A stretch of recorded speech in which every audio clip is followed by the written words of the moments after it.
বিবাহিতর সঙ্গে সহবাস, সঙ্গে থাকে মেয়ে মহুল। শোভনের সম্পত্তির ওপর অধিকার, ঠিক কি বলেছিলেন বৈশাখী? বিয়ে নয়, তবু সিঁদুরে সংসার। শোভন বৈশাখীর সহবাসে এলো নতুন সংজ্ঞা।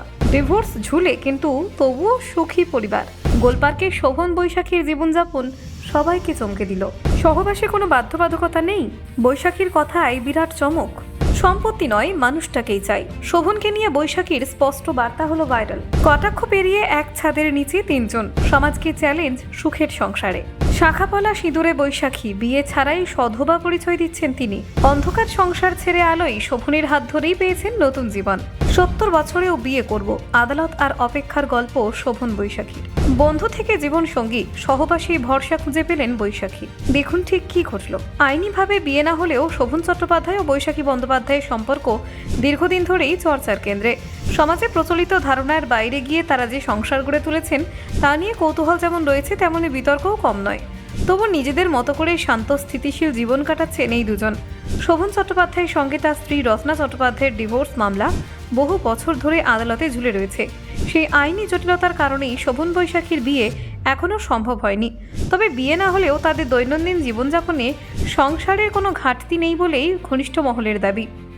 বৈশাখী নিজেকে কখনোই স্ত্রী বলে দাবি করেন না, কিন্তু বাস্তবে স্ত্রীর সমস্ত দায়িত্বই তিনি পালন করেন।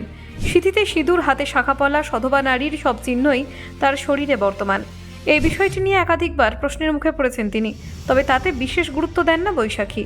দীর্ঘ কয়েক বছর ধরে শোভনের গোলপার্কে বহুতল আবাসনে একসঙ্গে থাকছেন তারা। এই বাড়িতেই তাদের সংসার, যেখানে বৈশাখীর মেয়ে মেহুলও থাকেন। তিনজন মিলেই এখন একটি ছোট্ট কিন্তু সুখী পরিবারের মতোই জীবন কাটাচ্ছেন। সহবাস বা সহযাপন শব্দ নিয়ে সমাজে যে নেতিবাচক ধারণা রয়েছে তা মানতে নারাজ বৈশাখী। তার মতে এই সম্পর্কে কোনো হালকাপনা বা দায়িত্বহীনতা নেই। এই সহবাসের মধ্যেই তিনি গভীর আবেগ, বিশ্বাস এবং দায়বদ্ধতা খুঁজে পান। এক সাক্ষাৎকারে বৈশাখী স্পষ্টই জানিয়েছিলেন শোভনের ওপর তার অধিকার বোধ রয়েছে, কিন্তু সেই অধিকার সম্পত্তি নিয়ে নয়, মানুষটিকে ঘিরে।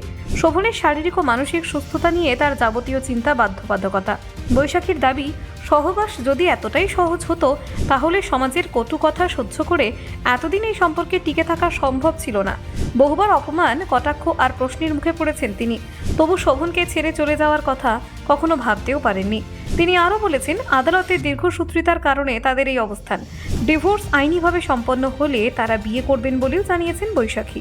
এমনকি মজার ছলেই বলেছেন, শোভনের 70 বছর বয়স হলেও সেই বিয়ে হবে। নিজের অতীত দাম্পত্য জীবন নিয়ে একাধিকবার মুখ খুলেছেন বৈশাখী।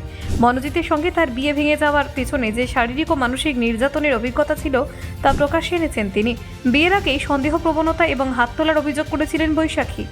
বিয়ের পর সেই নির্যাতন আরও বেড়েছিল বলেই তার দাবি।